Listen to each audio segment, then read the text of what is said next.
अगर मैं बात करूं सबसे पहले आपके सीटेट के एग्जाम की, तो आपको पता है कि सीटेट का एग्जाम जो आपका होने वाला है वो आपका दिसंबर से आपके स्टार्ट हो जाएंगे। ठीक है, आपके दिसंबर से आपके सीटेट के एग्जाम स्टार्ट हो जाएंगे।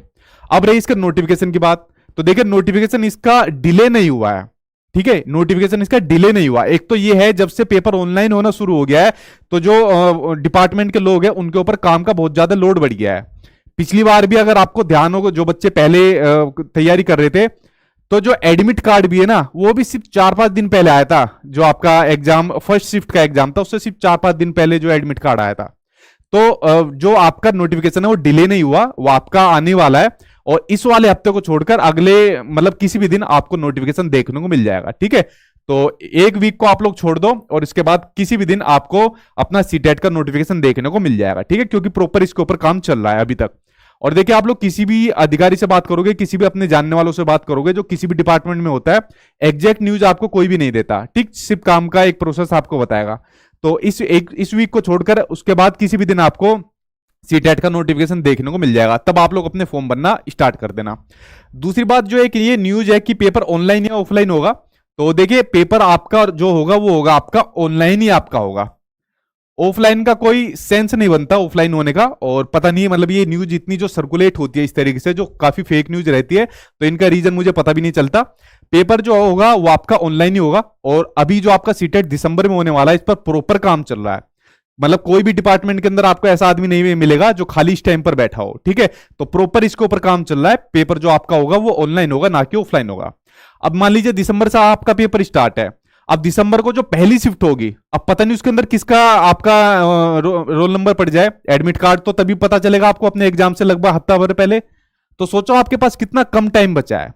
तो अपनी तैयारी इन चीजों को छोड़कर जो अपना एग्जाम है उसके अंदर लगाइए और दिसंबर के अकॉर्डिंग अपनी तैयारी करिए। क्या पता फर्स्ट शिफ्ट के अंदर आपका एग्जाम पड़ जाए और पेपर आपका ऑनलाइन होगा और मल्टीपल शिफ्ट में होगा।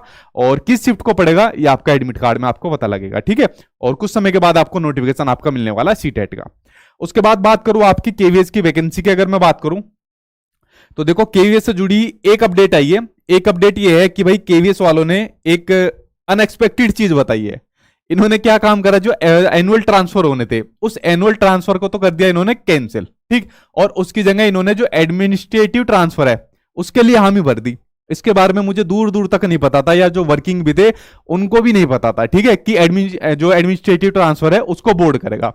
अब बेचारों की बड़ी दुविधा होगी, जो वर्किंग लोग हैं, पता नहीं जो बोर्ड है वो किसको कहां पर फेंक दे, कुछ पता नहीं है। ठीक है, तो जो एनुअल ट्रांसफर है वो अभी नहीं करेगा, वो अगले सेशन में आपको देखने को मिलेंगे। उससे आपका मतलब नहीं है, आपका मतलब किससे, वैकेंसी से। अब इसका वैकेंसी पर क्या प्रभाव पड़ेगा, देखिए दो ही बाधा बीच में थी। एक तो पहले आपके एनुअल ट्रांसफर होने थे जो टीचर्स के होने थे, जो प्रिंसिपल है उनका प्रोसेस पहले हो गया था। और दूसरा था आपका एलडी का एग्जाम, जो आपका डिपार्टमेंटल एग्जाम होता है। तो इसको तो बोर्ड ने खुद ही साइड में कर दिया। अब इसको साइड कर दिया तो बचा क्या, एलडी का एग्जाम। अब देखो किस्मत आपकी क्या जोर देती है वो डिपेंड करता है इनके ऊपर, क्योंकि काफी अनएक्सपेक्टेड काम ये कर रहे हैं, समझ से बाहर कर रहे हैं। क्या पता कुछ अगला जो आपको नोटिस देखने को मिले वो नोटिफिकेशन का देखने को मिले, या अगला जो नोटिस है वो आपको एलडी वगैरह का आ सकता है। तो कुछ भी हो सकता है। तो वैकेंसी का भी पूरा काम लगभग आपका चल ही रहा है और कुछ समय के बाद आपको वैकेंसी देखने को मिलने वाली है। हालांकि ये हट गया है तो कहीं ना कहीं एक उम्मीद अब देखी जा सकती है कि जल्दी आपको वैकेंसी देखने को मिलेगी। कब आएगी मैं कुछ नहीं बता सकता। ठीक है, क्योंकि इसकी एग्जैक्ट इंफॉर्मेशन कुछ नहीं है। एक चीज और आपके साथ शेयर कर दूं, देखिए कुछ बच्चे पूछते हैं जो नोट से संबंधित चीज पूछते हैं, तो सिर्फ मैं पेपर 1 के नोट्स तैयार कर रहा हूं, पेपर 2 के नहीं कर रहा हूं अभी। पता है उसका रीजन क्या है, इसमें रिक्रूटमेंट रूल्स थे, जो भर्ती के नियम थे तो वो अपडेट हुए थे। अब पता नहीं उसके अंदर क्या चेंज हुआ है क्या नहीं हुआ। और मुझे मतलब ऐसा फीलिंग आ रही है और जितना भी मतलब एक अनुमान लग रहा है, पेपर 2 के अंदर कुछ ना कुछ चेंजेस देखने को मिलेंगे। चाहे आपका सब्जेक्ट कॉम्बिनेशन उसके अंदर डेफिनेटली लग रहा है, क्योंकि काफी बच्चे ऐसे थे जो पिछली बार इंटरव्यू से वापस लौट कर आए थे। ठीक है, क्लियरिटी नहीं थी। तो पेपर 2 के अंदर कुछ ना कुछ मुझे उम्मीद लग रही है ये इसके जो सब्जेक्ट होते हैं उसके अंदर चेंज देखने को मिले। तो इसलिए पेपर 2 को ना करके मैं पेपर 1 पर कर रहा हूं, क्योंकि पेपर 1 का मुझे नहीं लग रहा कुछ भी सिलेबस पैटर्न वगैरह चेंज होने वाला है। और बाकी आपको कुछ समय के बाद जल्दी ही आपको वैकेंसी की आपको न्यूज भी मिलेगी। कब मिलेगी वो इनके अलावा और भगवान के अलावा और कोई नहीं जानता। ठीक है, तो जो अपडेट थी मैंने आपको बता दी।